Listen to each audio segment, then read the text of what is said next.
Bună ziua, bine v-am găsit la nouă, un nou atelier virtual. Numele meu este Liviu, iar astăzi vă voi traduce atelierul virtual cu numele Sprijinim adolescenți în timpul pandemiei. În timpul pandemiei. Anul copilului și a persoanei tinere, adolescenților. Încurajarea tineretului. Digital Youth Zones sunt zone de activități pentru tinerii din Newham. Sunt plasate în diferite zone în Newham, în Beckton, în Forest Gate, în Little Ilford. Dacă doriți să luați parte la aceste activități, puteți să vă registrați. Puteți să sunați la numerele afișate. La Beckton Globe este 07563546 la Forest Gate 0799960188, la Little Ilford 07563546 Aveți și un website în dreapta paginii în care puteți descoperi mai multe despre programele puse la dispoziție pentru adolescenți.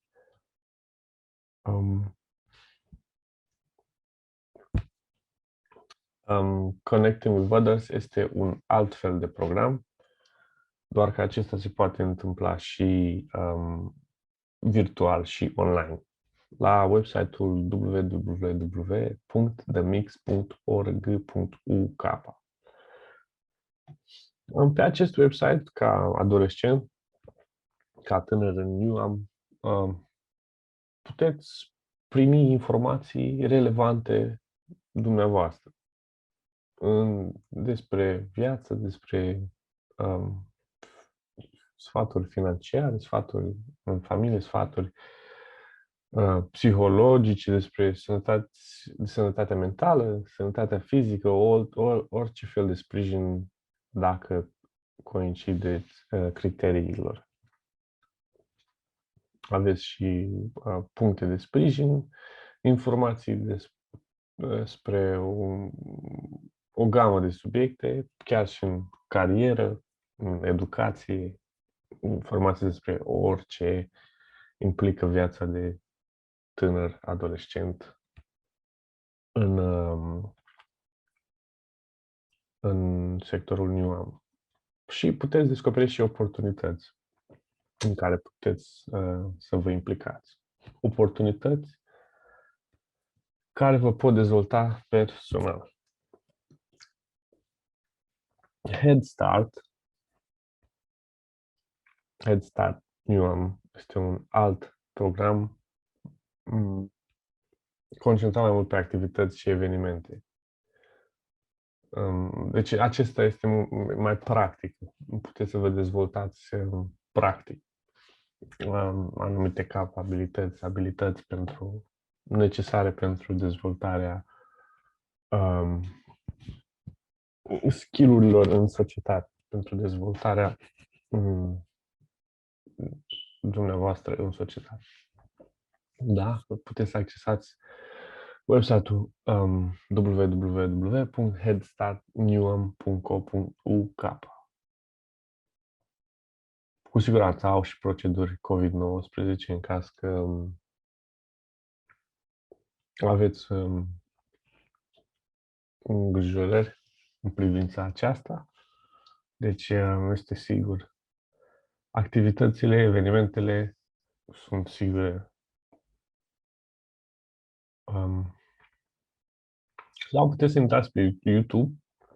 Are un link în josul paginii. Vedeți linkul YouTube, unde puteți observa ce se întâmplă mai exact în acest program.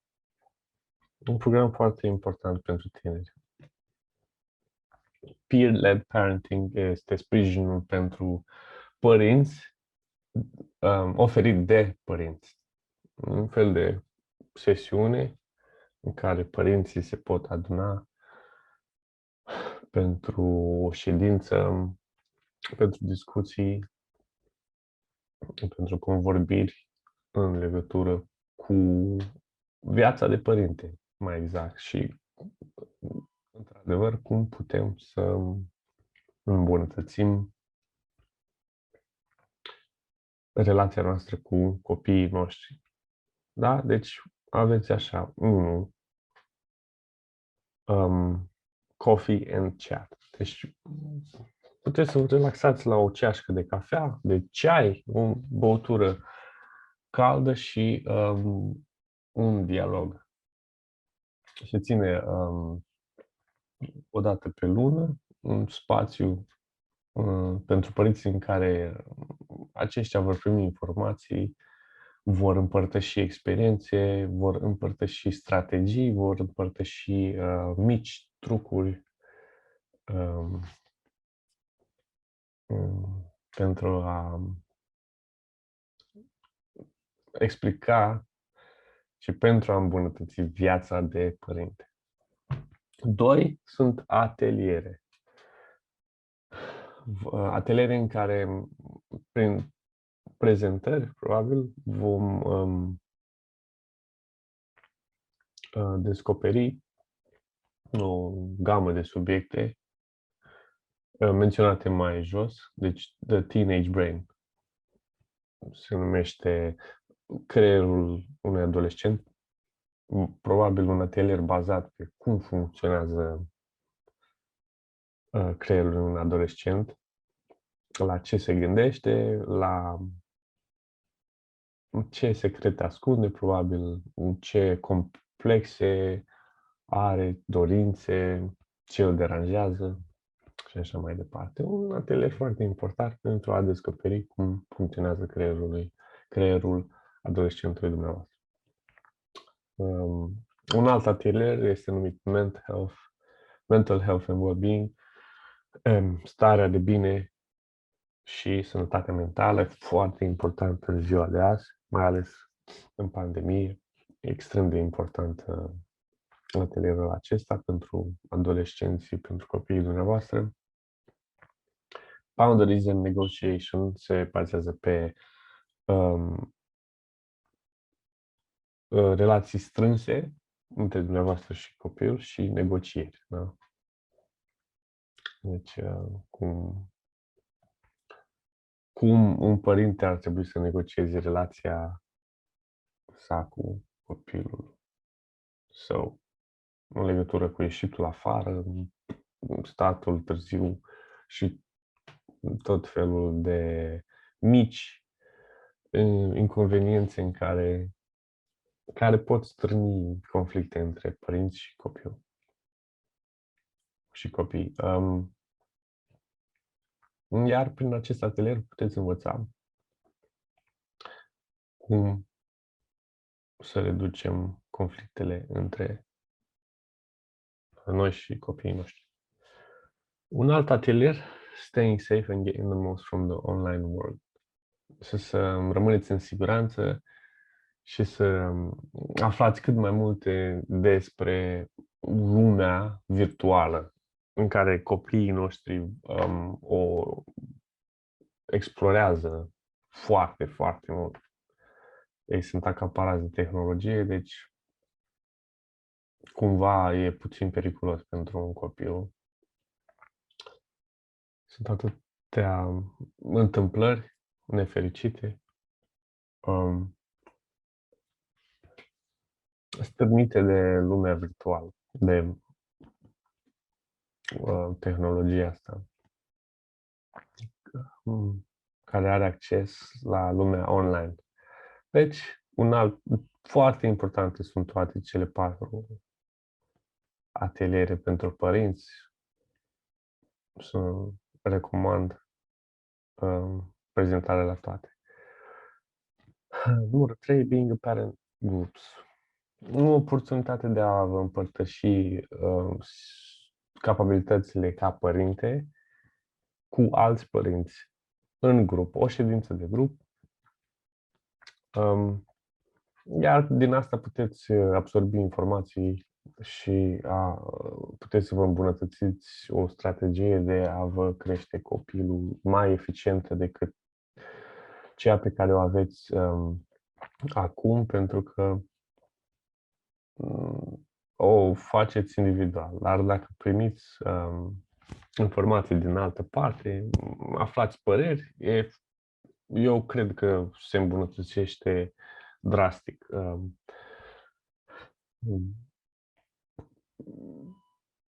relația dumneavoastră cu copilul dumneavoastră. Numărul 4, peer befriending.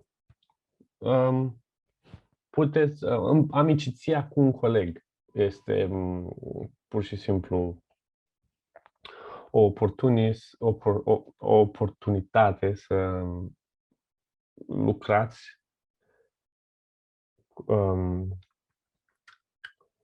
sub presiune și sub stres.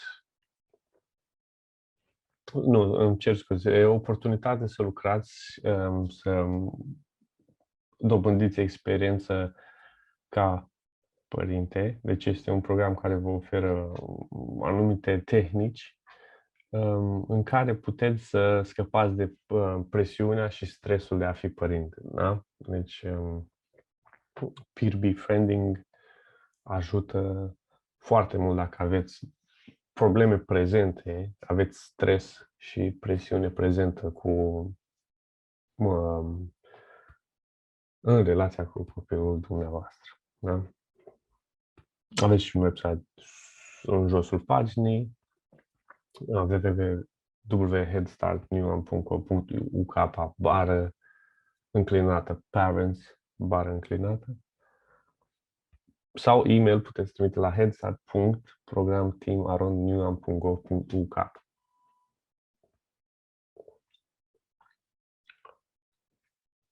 Avem un mic citat aici în colțul paginii care spune că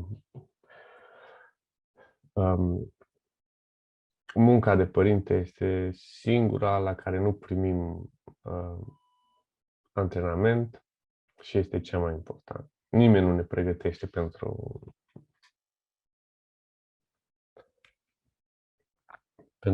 munca aceasta, iar aceasta este cea mai importantă muncă în viața noastră. CUF, îl vom afla imediat ce înseamnă CUF. Avem câteva linkuri de accesat pentru 2 videoclipuri despre ce este CUF și campania CUF nu o face singur. Don't do it alone. Puteți accesa aceste linkuri ca să vedeți în mare, în ansamblu, cam ce înseamnă CUF. Dar CUF este o comunitate pentru tinerii între vârstele 10 și 16 ani, unde vor putea să își îmbunătățească starea mentală. Dacă se simt singuri, izolați, anxioși, deprimați sau orice problemă care îi ține în loc și nu îi lasă să-și purcede visele, aspirațiile, acesta este un website foarte ajutător. Se pot folosi de următoarele reviste care pot citi experiențe prin care au trecut alți tineri,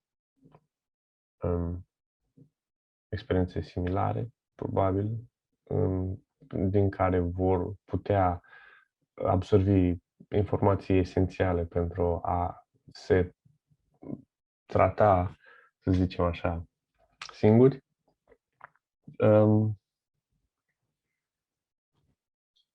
Un grup de discuții, da, deci pot compune singuri anumite subiecte la alegerea lor, în care alți prieteni li se vor alătura conversațiilor și subiectului pe care l-au stârnit. ca să dezbată și să ajungă la un punct concluzional. Da? Pot vorbi, pot discuta cu tineri, ceea ce este foarte util, pentru că tinerii de aici, din comunitatea CUT, probabil sunt tineri care au trecut în anumite experiențe, cine știe, divorțuri, au pierdut probabil rude, au trecut prin anumite probleme în care, eu știu, pot da sfaturi și sugestii tinerilor care trec prin asta în momentul actual. Și un lucru, ultimul lucru, dar nu cel din urmă, un lucru foarte important, este jurnalul zilnic, în care ei, tinerii, se pot exprima, pot scăpa de încărcarea asta emoțională prin a scrie în jurnal cum se simt, ce au pățit în ziua respectivă și tot felul de chestii de care sunt deranjați. Da? Puteți să vă registrați la kuf.com în josul paginii, colțul din dreapta. Pentru părinți, KUF ține sesiuni informative. Ultima s-a întâmplat pe vineri, 5 februarie, dar sunt sigur că se vor mai întâmpla de acum încolo. Da, deci dacă vă registrați pe website, veți afla de viitoare sesiuni informative pentru părinți. Ok.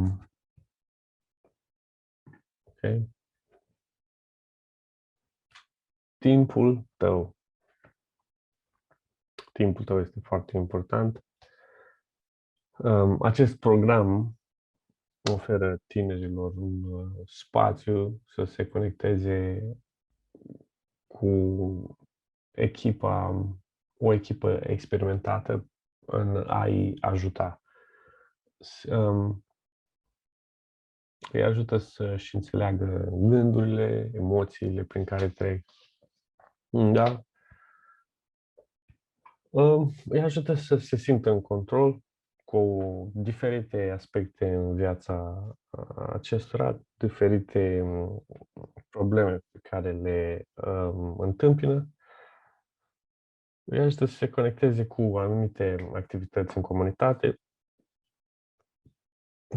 și, în general, oferă sprijin. Dacă cunoașteți o persoană care se poate folosi de programul Your Time și sunt cuprinși între vârstele 10 și 18 ani, pentru persoanele cu dizabilități se pot încadra până la 10 și 25 de ani, dacă au dizabilități. Dacă locuiesc în Newham sau merg la școală în sectorul Newham, puteți contactați numărul de telefon 0203373983 și selectați opțiunea 4 pentru programul Head Start sau un e-mail la your.time@newham.gov.uk. Puteți face recomandări online pentru persoana pe care o știți și îi doriți binele la website-ul din josul paginii, al doilea marcat cu linia albastră.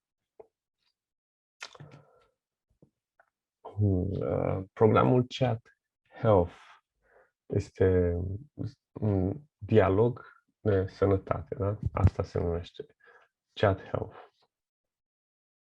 Aveți un website aici, un link pentru un website pe care îl puteți accesa pentru a descoperi mai multe.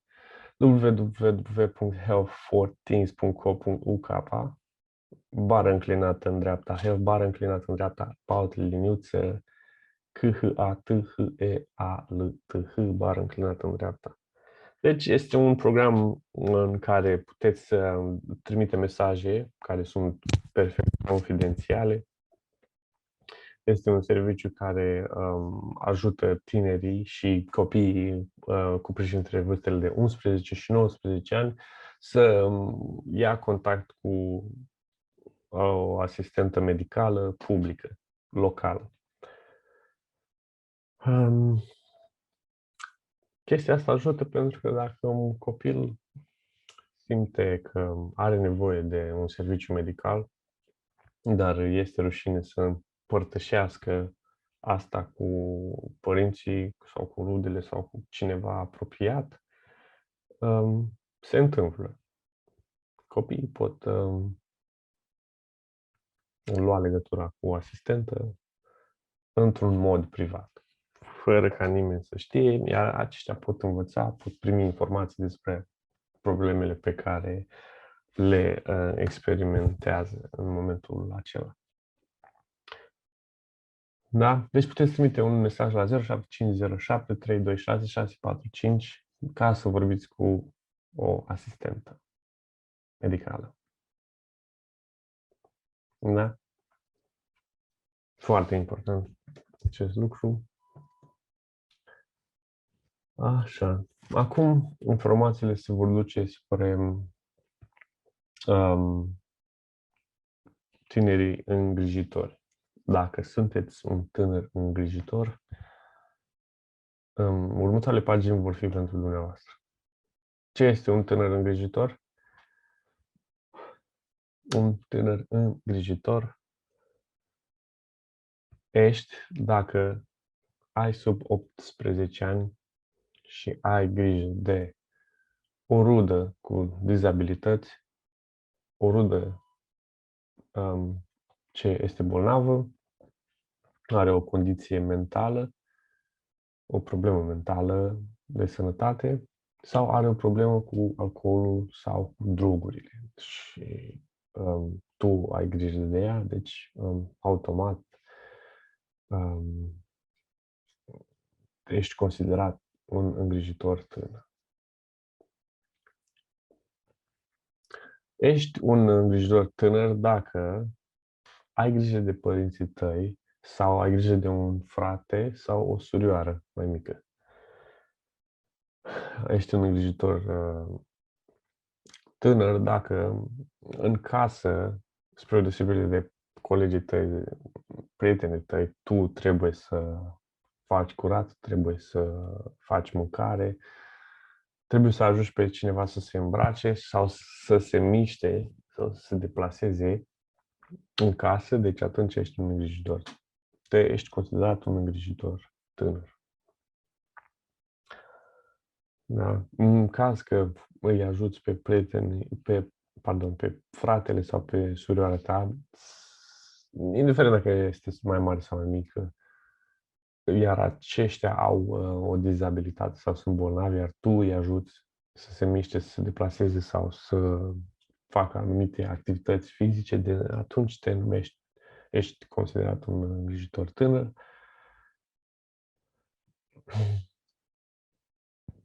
Și prin asta, făcând asta, dacă îi ajuți pe părinții tăi emoțional în timp ce, eu știu, aveți probleme de genul ăsta, de o persoană cu dizabilități de care tu ai grijă și îi ajuți și pe părinții tăi, probabil financiar sau îi sprijini emoțional, atunci ești considerat un tânăr îngrijitor. Dar nu e nevoie de stres și depresiune, pentru că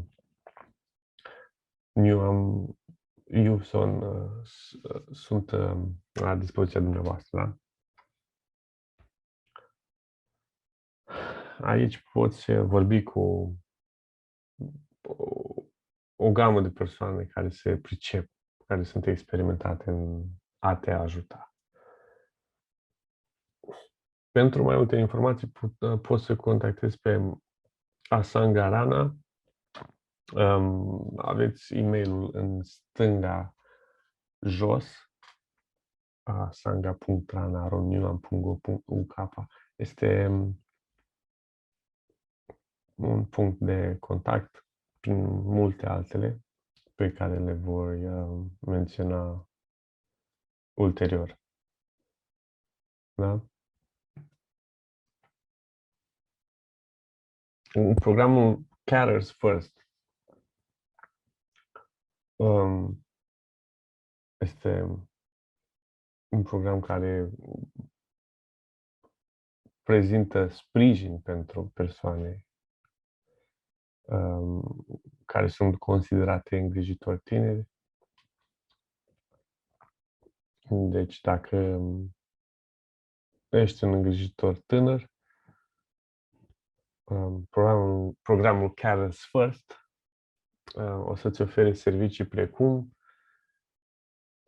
informații, sugestii, serviciul de ghidare, pun la dispoziție specialiști pentru îngrijitori tineri cuprinși între vârstele de 5 și 18 ani. Deci sunt copii la 5 ani care au grijă de bunicilor. Indiferent dacă ai grijă de cineva, ești considerat un îngrijitor tânăr. Ai oportunitatea de a vorbi, de a discuta în detaliu despre rolul tău ca îngrijitor tânăr și să poți produce un plan care să te sprijine.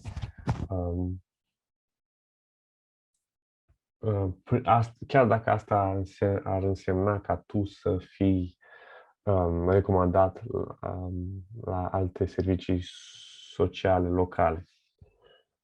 Da? Deci vei primi mult mai mult sprijin decât doar informații și ghid și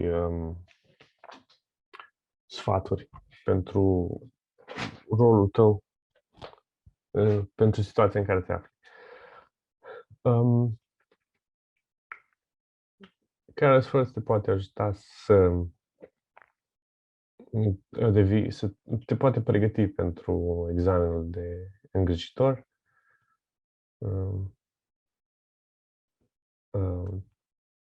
Te sprijină cu conversații cu oameni, cu medici de familie, cu servicii sociale, cu spitale. Deci orice serviciu care este inclus în rolul medical, astfel încât să poată oferi ajutor persoane de care ai grijă, va fi implicat în acest program. Te poate pregăti practic, deci un fel de practică pentru a-ți îmbunătăți rolul de îngrijitor. Puțină experiență nu strică niciodată.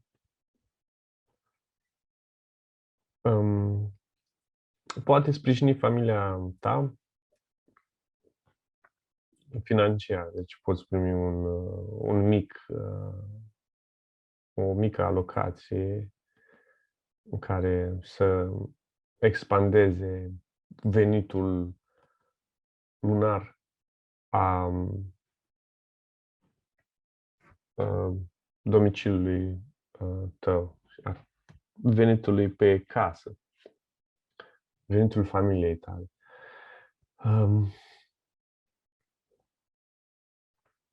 Asta accesând anumite beneficii și suport financiar oferite de guvern sau de primăria Newland. Prin programul ăsta ai oportunitatea de a accesa grupuri, activități, informații online, forumuri în care poți discuta cu alte persoane și poți absorbi informații despre cum să devii un îngrijitor mai bun sau cum să îți faci viața mai ușoară pentru tine și pentru persoana de care ai grijă. Da? Foarte important. Informația este foarte importantă, cunoașterea e foarte importantă în orice lucru, dar mai ales în, pe plan social. Cel mai important. Pentru care sfăr, poți suna la numărul de telefon din josul paginii 0300 303 1555, e-mail la info@careersfirst.org.uk, website www.careersfirst.org.uk. O mică competiție aici, ziua îngrijitorului tânăr, în 2021. Dacă creezi un tablou pictat și îl trimiți la e-mailul hasanga.rana@gov.uk, poți câștiga anumite premii, da? Poți picta orice vrei, orice subiect, orice temă, orice culoare. Trebuie doar să dovedești că ai un talent ascuns. Da? Mult noroc! Așa, pentru tinerii cu probleme cu dependență de droguri sau cu dependență de alcool. Sau cu consum excesiv, nu neapărat. Programul CGL, Change, Grow and Live, schimbă, crește și trăiește. Un program gratuit pentru tinerii care au probleme cu drogurile sau alcoolul. Un serviciu care vă oferă ajutor în caz că aveți problema asta, dacă vă îngrijorați că aveți problema asta, se poate oferi ajutor gratuit, suport, sprijin 1 la 1, vă poate reduce riscul de a vă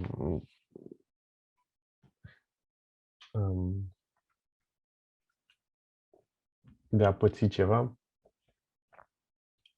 în privința asta.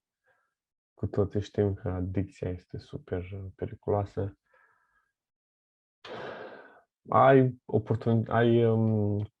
opțiunea de a te întâlni cu cineva din serviciile acestea la locația pe care o dorești tu. Da? Poate fi și un restaurant, poate fi școală, poate fi oriunde dorești. Aceștia oferă sprijin chiar și pe Facebook și Twitter. Prin e-mail și prin telefon ar fi standard, dar se poate oferi ajutor și prin social media. Rețelele de socializare. Poți suna la numărul 0800 652 3879 sau e-mail la newam.referrals@cgl.org.uk. Este deschis de luni până vineri, de la 9 dimineața la 18. Sau te poți prezenta în persoană de luni până vineri la 10 la 11, între orele 10 și 11. Da?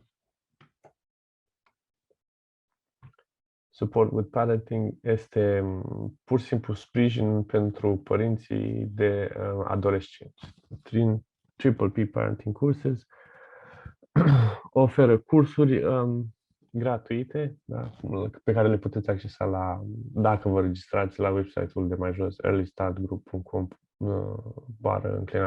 /parenting. Oferă ajutor părinților de adolescenți.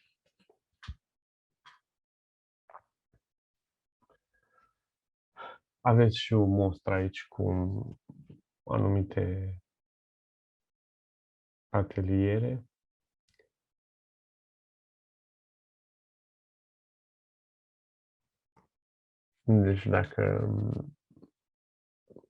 Deci primul ar fi Managerierea de conflict între dumneavoastră și adolescentul dumneavoastră. Da? Deci aveți în dreapta paginii anumite videoclipe pe care le puteți accesa doar dacă vă registrați la website-ul respectiv. Da? Este foarte important dacă dumneavoastră vreți să consolidați relația dumneavoastră cu copilul dumneavoastră. În josul paginii aveți un website pe care îl puteți accesa pentru mai multe videoclipuri, ateliere virtuale. www.eventbrite.co.uk/0-cam/s/workshops 23209370238. SEND este programul pentru copiii cu dizabilități.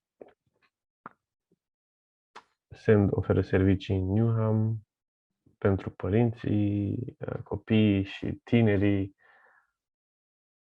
care au nevoie de ajutor în caz că au o dizabilitate sau trăiesc cu o dizabilitate. Dacă vreți să aflați mai multe, puteți accesa linkul subliniat cu linia albastră din mijlocul paginii.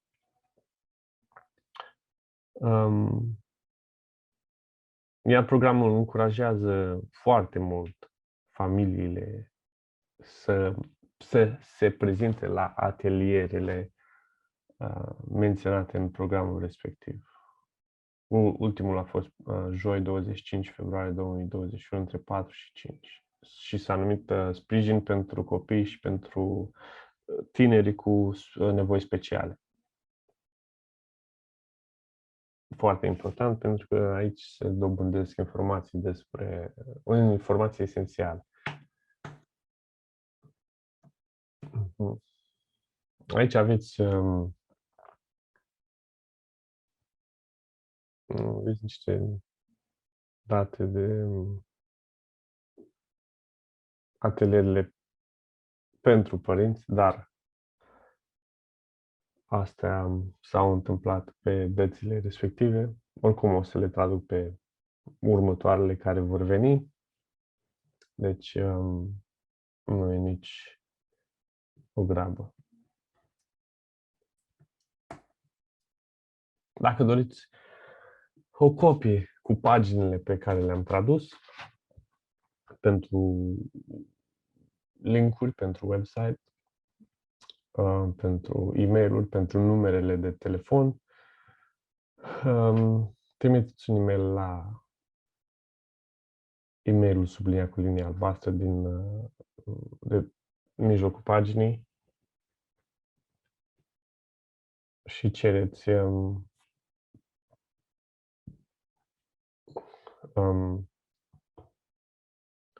copie.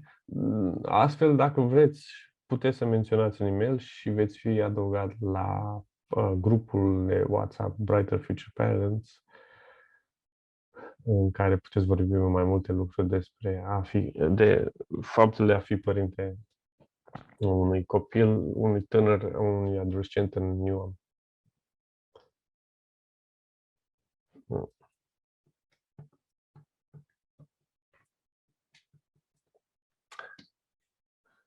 Acesta a fost atelierul virtual. Numele meu este Liviu și vă doresc o zi bună. Până data viitoare, numai bine.